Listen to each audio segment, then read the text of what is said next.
Well, hello everybody once again. It's some time since we've done a review of a whisky, but the reason for that is I haven't been able to find anything that's greatly different to what we've done before. I think we've tried whiskies from every continent on the planet, except Antarctica, and there's a reason for that. There isn't one. I think we've done the farthest south, east, and west. We've been above the Arctic Circle in Norway. Haven't been able to get a whisky from the farthest northern distillery, but I have something from that distillery from Bifrost, which is this one here. It's a liquor that's peculiar to Scandinavia, made from potato, and just read the back of it here if we can see with the glasses.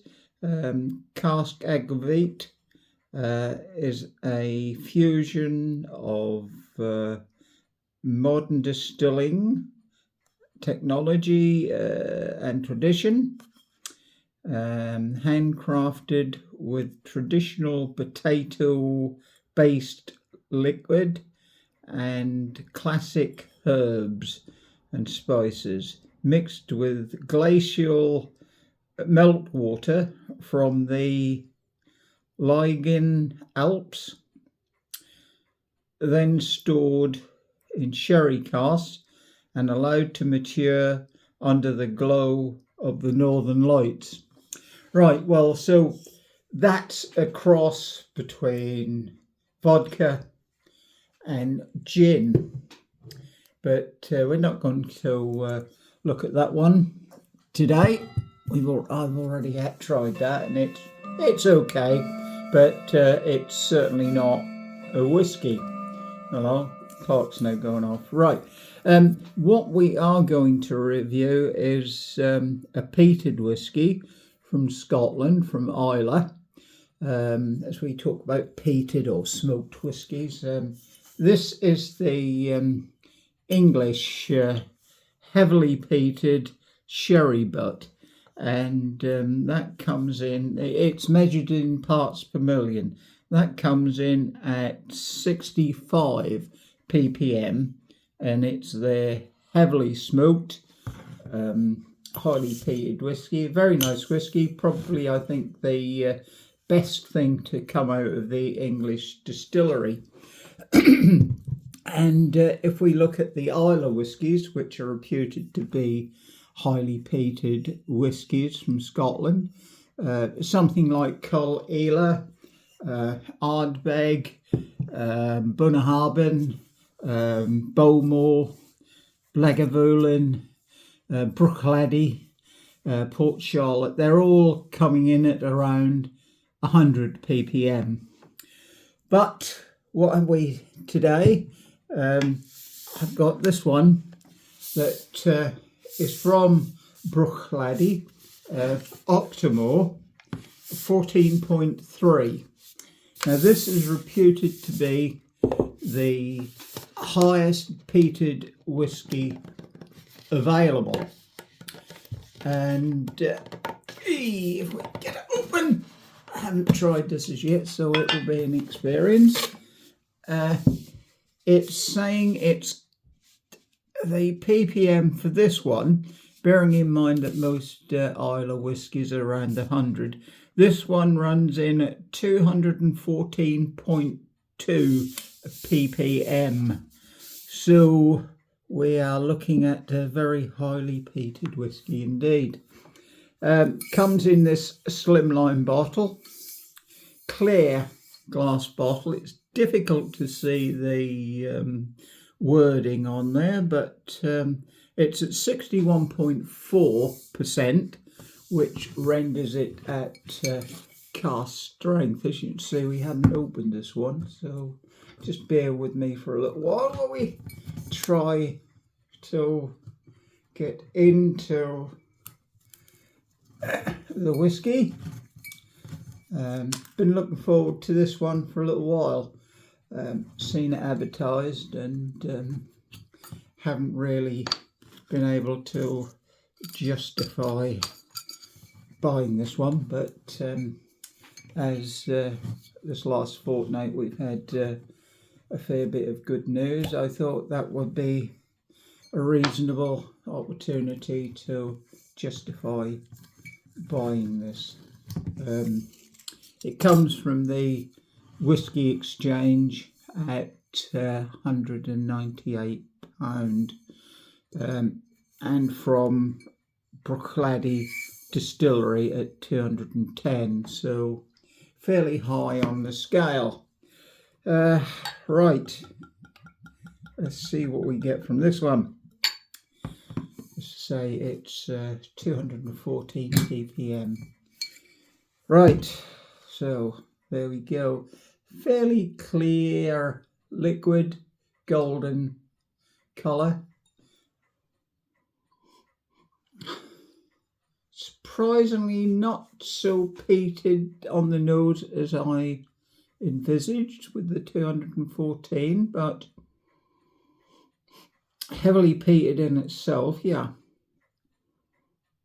this is a winter's night on the Isle of Barra. This one, this sort's cementing the boys, really. It is, that peatedness is now coming through as the whiskey warms up to room temperature.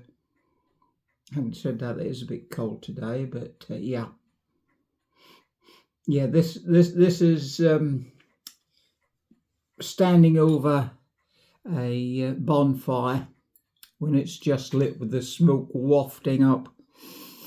It's sitting in front of a fire pit when the wind changes and blows the smoke directly in your face. It's a little bit of sootiness there to it. Takes me back to when I was a young lad and father would get his brushes out and sweep the chimney. It's that sooty nose to it. Yeah, not too bad though. Not as bad as not as peated as I expected. But yeah, not a nice nose to it. Yeah, but I do like peated whiskey, so that's fine.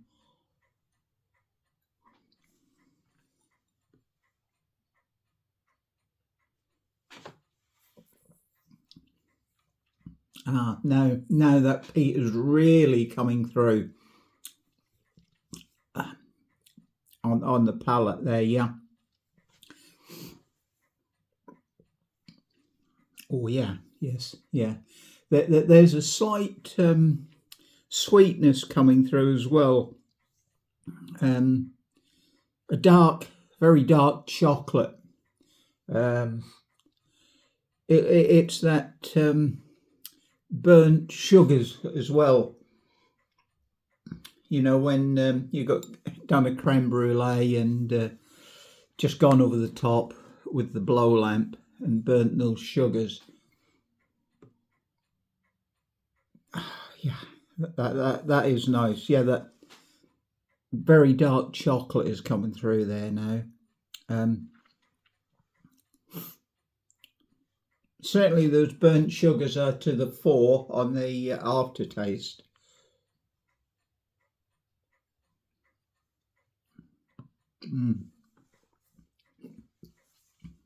Wow. Yeah, this is the Jeff Capes of peated whiskey. Right. I don't usually add water to the whiskey, but just got to try with this one, a couple of drops. As it is heavily peated and cast strength, we'll just add a couple of drops to this one and see what that makes. 3 drops, I think, there. So with that little in the glass and 3 drops, that should have dropped it back to 46%, somewhere in that region.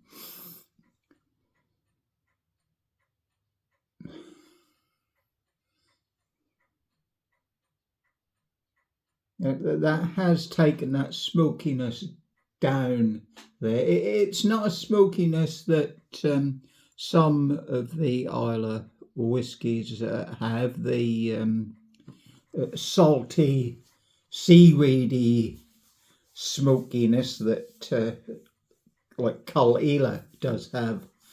But this has brought out a bit more of the apricot peach, a hint of honey in there, and on the palate, let's see.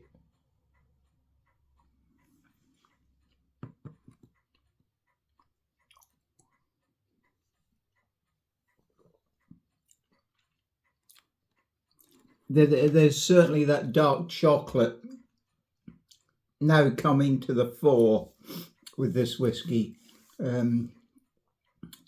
Real chocolate, the real dark chocolate is now coming through there.